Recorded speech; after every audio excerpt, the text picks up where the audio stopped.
आतिकुल गाजी, आपको किसी ने दिल से याद किया है, please pick up the phone.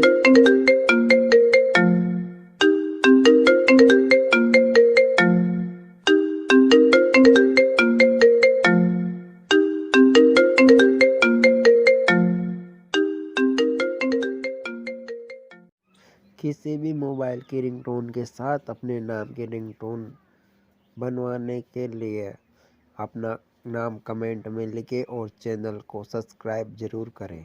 आपको रिंगटोन अच्छी लगी हो तो चैनल को सब्सक्राइब जरूर करें, वीडियो को लाइक करें और ऐसे ही रिंगटोन बनवाने के लिए कमेंट करें। Thank you.